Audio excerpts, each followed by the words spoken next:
ఈ శకుంతలకి పూజ చేసి తొందర రావే, నేను ఫంక్షన్కి వెళ్ళాలి అని చెప్పా. ఇంతవరకు రాలేదు. చూసావా కావ్య, ఎంతకీ రావటం లేదు. నేను వెళ్ళి చూసి వస్తా ఒక్కసారి.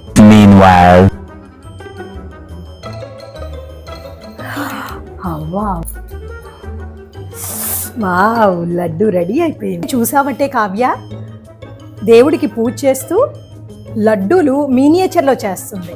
ఎంత మినియేచర్ ఇష్టమవుతే దేవుడు ప్రసాదం కూడా ఆటలాగా ఆడతారంటే సింపుల్ లాజిక్. ఇది నా బేసిక్. నేను ఉన్నాను కదమ్మా, నీకెందుకు రాని చూస్తా. కావ్య వస్తుంది ఇప్పుడు. 2 seconds later. అత్తమ్మ, ప్రసాదం తీసుకోండి.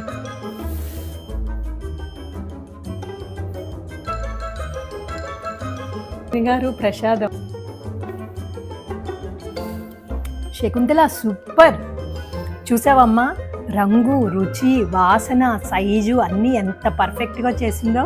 ఇంత చిన్న సైజు తినడం వల్ల నీకు కూడా షుగర్ కదమ్మా, ఎంత మంచిది.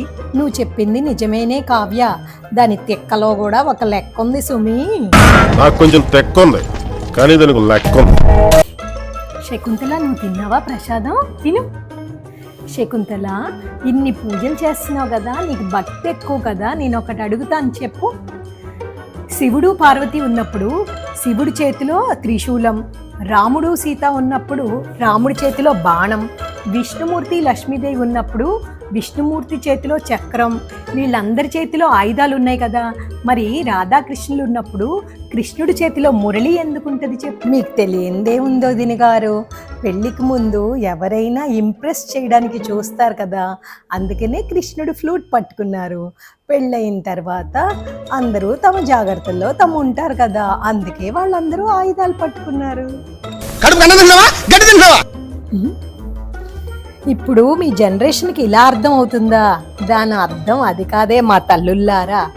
ఏంటంటే, భార్య భర్త ఇద్దరూ జీవితంలో అలా సాగుతున్నప్పుడు భార్యకి అన్ని వేళలా భర్త తోడుగా ఉండాలి. కాబట్టి మీ పక్కన ఆయుధాలు పట్టుకొని తిరుగుతారు, మీకు ఎటువంటి కష్టం రాకుండా వెంటనే ఆదుకోవడానికి. అదనమాట దాని అర్థం.